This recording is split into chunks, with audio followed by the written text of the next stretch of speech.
একটা মানুষ দেশ ও দেশের মানুষকে কতটা ভালোবাসলে নিজের জীবন দিয়ে হলেও দেশ ও দেশের মানুষকে রক্ষা করে যায়। হ্যালো এভরিওয়ান, আসসালামু আলাইকুম। দিস ইজ ফারদিনের মামনি। সবার কি অবস্থা, কেমন আছেন? আই হোপ সবাই ভালো আছেন, সুস্থ আছেন। সম্প্রতি দেশের জন্য একজন পাইলট জীবন দিয়েছেন, তাকে নিয়ে আমি কিছু কথা বলবো। আর আমাদের বাড়ির চারপাশে কিছু ফলমূল গাছ আছে, সেটাও আপনাদের সাথে শেয়ার করব। আর একটা সুন্দর জিনিস শেয়ার করব, সেটা হচ্ছে আমাদের বাড়ির গাছে একটা পাখি বাসা বেঁধেছে, তিনটা বাচ্চাও হয়েছে, সেগুলো আপনাদের সাথে শেয়ার করব। তো প্লিজ একটা লাইক দিয়ে ভিডিওটা দেখা কন্টিনিউ করবেন। আর যারা নতুন ভিউয়ার্স আছেন চাইলে সাবস্ক্রাইব করে আমার সঙ্গে থেকে যেতে পারেন।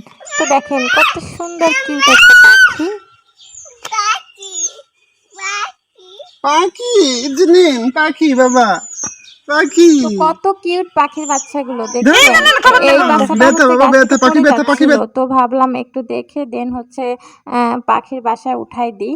আরো দুইটা বাচ্চা আছে, তো ওগুলো আর বের করিনি। এটা হচ্ছে নিচে পড়ে যাচ্ছিল, তাই ভাবলাম একে একটু বের করে একটু দেখে তারপর হচ্ছে উঠাই দিব। তো এই যে দেখেন কিউট পাখির বাসাটা হচ্ছে ইদানিং ঝড় বৃষ্টি হচ্ছে, তো এই জন্য পড়ে যাচ্ছিল। তো আমরা হচ্ছে একটু সুতা দিয়ে বেঁধে দিলাম যাতে হচ্ছে পড়ে না যায়। আর বাচ্চাগুলো যেহেতু একটু বড় হয়ে গিয়েছে, এখন হচ্ছে পাখির বাসাটা ওদের কাছে ছোট হয়ে গেছে। ভিডিওর শুরুতেই আমি যে দেশপ্রেমিক পাইলটের কথা বলছিলাম, আচ্ছা আপনারা একবার চিন্তা করে দেখুন তো, আজকে বিমান দুর্ঘটনার দৃশ্য যতটুকু ফুটেজ আপনারা দেখেছেন, কম বেশি সবাই হয়তো দেখেছেন।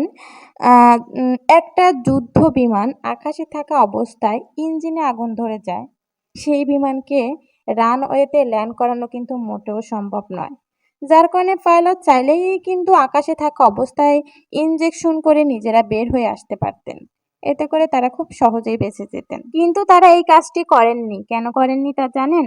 কারণ তারা সর্বোচ্চ চেষ্টা করেছে বিমানটিকে বাঁচানোর জন্য। আর আকাশে থাকা অবস্থায় বিমান থেকে যদি তারা বের হয়ে আসতো, তাহলে বিমানের যে কোনো জায়গায় গিয়ে বিধ্বস্ত হয়ে পড়তো, হয়তো কারো ঘরের উপর অথবা কারো আশেপাশে, পদ্মা মেঘনা বা কোনো লোকালয়ে গিয়ে পড়তো। সেই ক্ষেত্রে কিন্তু ব্যাপক ক্ষয়ক্ষতি হতো। সেই চিন্তা করে তারা নিজেদের জীবনের চাইতে দেশের সম্পদ এবং দেশের মানুষ তথা আপনার আমার কথা বেশি ভেবেছেন। সেই কারণে তারা নিজের জীবনের ঝুঁকি নিয়ে, নিজের জীবনকে পরোয়া না করে দেশের সম্পদ রক্ষার জন্য প্রাণপণ চেষ্টা করেছেন। খেয়াল করে দেখুন তো, আগুন ধরা বিমানটিকে পাইলট নদীতে নিয়ে আসতে সক্ষম হয় এবং বিমানটিকে ক্র্যাশ করার 1-2 সেকেন্ড আগে তারা ইঞ্জেকশন করে বের হয়ে আসে। কতটুকু চেষ্টা করেছে তারা বিমানটিকে বাঁচানোর জন্য ভাবা যায়?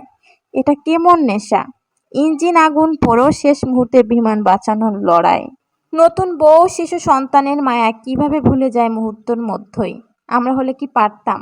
সত্যি যদি আমরা সবাই পারতাম, তাহলে হয়তো দেশে এত অনিয়ম, এত দুর্নীতি, এত অবিচার হতো না।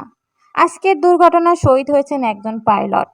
আর পাইলট কতটুকু দক্ষ হলে ওয়ান ইয়ারে একটা ইঞ্জিনে আগুন ধরা বিমানকে রানওয়ের উপর দিয়ে নিয়ে এসে নদীর উপরে ফেলে নিজেরা বের হয়ে আসে। আল্লাহু আকবার, সত্যি প্রশংসার যোগ্য। কিন্তু দুঃখের বিষয় হলো, দুজন পাইলটের মধ্যে একজন pilot squadron leader Mohammad Wasim Jawad sir ইন্তেকাল করেন। আল্লাহ সুবহানাহু তাআলা তার এ শহীদকে কবুল করুক এবং তাকে জান্নাতের সর্বোচ্চ মর্যাদা দান করুক। সবাই বলে আমিন। তাদের ঋণ দেশ ও জাতি আজীবন মনে রাখবে ইনশাআল্লাহ।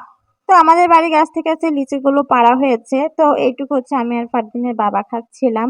তো এবার কিন্তু লিচু বেশ মানে কম হয়েছে, তারপরও যা হয়েছে আলহামদুলিল্লাহ নিজেদের খাওয়াটা চলছে। আজকের ভিডিওটা হয়তো আপনাদের কাছে তেমন একটা ভালো লাগেনি, কারণ আজকের ভিডিওটা একটু অন্যরকম হয়েছে। মানে আসলে আজকে ভিডিও দেওয়ার কোনো ইচ্ছা ছিল না, তাও ভাবলাম যেহেতু রেগুলার ভিডিও দিই আজকে আপনাদের সাথে শেয়ার করি। তো সবাই ভালো থাকবেন, সুস্থ থাকবেন। নেক্সটে ভালো কোনো ভিডিও হবে। আল্লাহ হাফেজ।